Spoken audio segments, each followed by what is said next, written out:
Okay, ನಾನು ಯಾಕೆ ಪ್ರಜಾಕೀಯ ಪಕ್ಷನ ಇಷ್ಟು ಸಪೋರ್ಟ್ ಮಾಡ್ತಿದ್ದೀನಿ, ಇದರಿಂದ ನನಗೇನು ಲಾಭ? ಇದು ಸಾಧ್ಯನೂ ಇಲ್ಲ, ಆದರೂ ಇಷ್ಟು ಸಪೋರ್ಟ್ ಮಾಡೋ ಅವಶ್ಯಕತೆ ಇದೆನಾ ಅನ್ನೋರಿಗೆಲ್ಲ ಈ ವಿಡಿಯೋದಲ್ಲಿ ಸರಿಯಾಗಿ ಉತ್ತರ ಕೊಡ್ತೀನಿ, ಕೇಳಿ. ನನ್ನ ರಾಜ್ಯದಲ್ಲಿ ಬಡತನ ಇದೆ, ನಿರುದ್ಯೋಗ ಇದೆ, ಭ್ರಷ್ಟಾಚಾರ ಇದೆ, ಹೌದು ತಾನೇ? ಮುಖ್ಯವಾಗಿ ಈ ಮೂರು ತಾಂಡಬಾಡ್ತಾ ಇದ್ದಾವೆ. ನನಗೆ ಈ ಮೂರಕ್ಕೂ ಸೊಲ್ಯೂಷನ್ ಬೇಕು. ಈ ಮೂರಕ್ಕೂ ಸೊಲ್ಯೂಷನ್ ಏನಂದರೆ, ಆ ಸೊಲ್ಯೂಷನ್ ಕೂಡ ನನ್ನ ಹತ್ರ ಇದೆ, ನಮ್ಮ ಎಜುಕೇಷನ್ ಸಿಸ್ಟಮ್.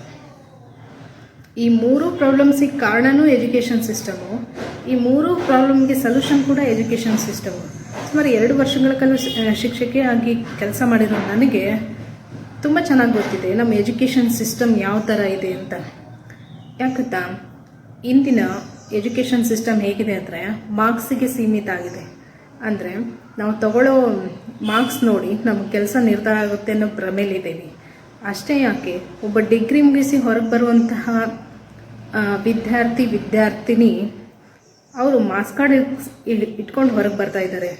ಅಷ್ಟೇ ಅಲ್ಲದೆ ಮುಂದೆ ನಮಗೆ ಕೆಲಸ ಸಿಗುತ್ತೋ ಇಲ್ವೋ ಅನ್ನೋ ಭಯದಿಂದ ಹೊರಗೆ ಬರ್ತಾ ಇದ್ದಾರೆ. ಈ ಎಜುಕೇಷನ್ ಸಿಸ್ಟಮ್ ಫುಲ್ ಚೇಂಜ್ ಆಗಬೇಕು ಅನ್ನೋದು ನನ್ನ ಆಶೆ. ಅದಕ್ಕಾಗಿ ನಾನು ಈ ಪ್ರಜಾಕೀಯ ಪಕ್ಷವನ್ನು ಸಪೋರ್ಟ್ ಮಾಡ್ತಾ ಇರೋದು. ಯಾಕೆ ಗೊತ್ತಾ, ಇವರು ಈ ಬದಲಾವಣೆ ತರ್ತಾರೆ, ಇವರೆಲ್ಲ ಶಕ್ತಿ ಇದೆ ಅನ್ನೋ ನಂಬಿಕೆಯಿಂದ. ಹೌದು, ಏನು ಬದಲಾವಣೆ ತರಬೇಕು ಎಜುಕೇಷನ್ ಸಿಸ್ಟಮಲ್ಲಿ? ಅಂಥದ್ದೇನು ಬದಲಾಗಬೇಕು ನಿಮಗೆ? ನನಗೆ ಬದಲಾಗಬೇಕು. ಏನು ಬದಲಾಗಬೇಕಂದ್ರೆ ಸಂಪೂರ್ಣವಾಗಿ ನಮ್ಮ ಎಜುಕೇಷನ್ ಸಿಸ್ಟಮ್ ಬದಲಾಗಬೇಕು. ಇಲ್ಲಿ ಏನಿದೆ ಅಂದರೆ ಮಾರ್ಕ್ಸ್ ತೊಗೊಂಡ್ರೆ ಏನೋ ಒಂದು ದೊಡ್ಡದು ಅನ್ನೋ ಒಂದು ಇದರಲ್ಲಿದ್ದಾರೆ ನೋಡಿ. ಮೊನ್ನೆ ಸ್ಕ್ಯಾಮ್ ಆಯ್ತಲ್ಲ, ಅದರಿಂದ ಎಷ್ಟೋ ಜನ ವಿದ್ಯಾರ್ಥಿಗಳು ಹೊಡೆತ ಕೊಡ್ತಲ್ಲ. ಇಲ್ಲಿ ಬದಲಾವಣೆ ಆಗಬೇಕಾಗಿರೋದು.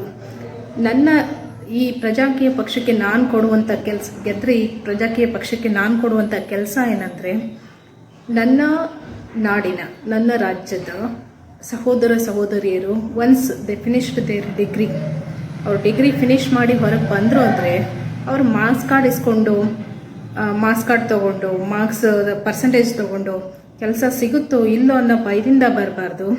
ಅವ್ರು ಒಂದ್ಸರಿ ಹೊರಗಡೆ ಬರ್ತಿದ್ದಾರೆ ಅಂದರೆ ಅವರಲ್ಲಿ ನಾನು ಕೆಲವೊಂದನ್ನು ಕಾಣಬೇಕು. ಅದೇನಂತ ಹೇಳ್ತೀನಿ ಕೇಳಿ. ಫಿನಾನ್ಷಿಯಲಿ ಸ್ಮಾರ್ಟ್ ಆಗಬೇಕು, ಟೆಕ್ನಾಲಜಿಲಿ ಸ್ಟ್ರಾಂಗ್ ಆಗಬೇಕು, ಫಿಸಿಕಲಿ ಹೆಲ್ದಿ ಆಗಿರಬೇಕು, ಸೋಷಿಯಲಿ ರೆಸ್ಪಾನ್ಸಿಬಲ್ ಆಗಿರಬೇಕು, ಎಂಪ್ಲಾಯ್ಮೆಂಟ್ಗೆ ರೆಡಿ ಇರಬೇಕು, ನೆಕ್ಸ್ಟ್ ಇನ್ನೋವೇಷನ್ ಮೈಂಡೆಡ್ ಆಗಿರಬೇಕು. ಇಂಥ ಎಜುಕೇಷನ್ ಸಿಸ್ಟಮ್ ನನಗೆ ಅವಶ್ಯಕತೆ ಇದೆ ಸರ್.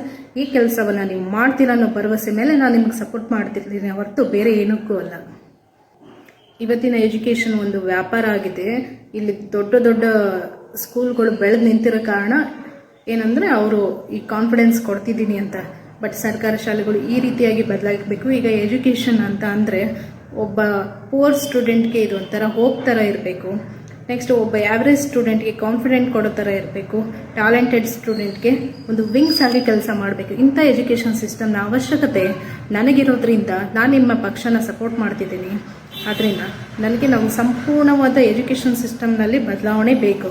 ಇದಾದರೆ ಖಂಡಿತ ಇದರಲ್ಲಿ ಅವರೇನಾದರೂ ಈಗ ಸೋಷಿಯಲ್ ರೆಸ್ಪಾನ್ಸಿಬಿಲಿಟಿ ತೊಗೊಳೋದು ಎಜುಕೇಷನ್ ಸಿಸ್ಟಮಿಂದ ಕಲಿತ್ರೆ ಕರಪ್ಷನ್ ಎಲ್ಲರೂ ಇರುತ್ತೆ. ಟೆಕ್ನಾಲಜಿಯಲ್ಲಿ ಅವ್ರು ಟೆಕ್ನಾಲಜಿಯನ್ನು ಅರ್ಥ ಮಾಡ್ಕೊಂಡು ಕಲಿತ್ರೆ ಅವ್ರು ಯಾಕ್ರಿ ನಿರುದ್ಯೋಗಿಗಳಾಗ್ತಾರೆ? ಫಿನಾನ್ಷಿಯಲಿ ಸ್ಮಾರ್ಟ್ ಆದರೆ ಅವ್ರು ಯಾಕ್ರಿ 2,000-3,000 ರೂಪಾಯಿ ಕೈ ಚಾಚ್ತಾರೆ?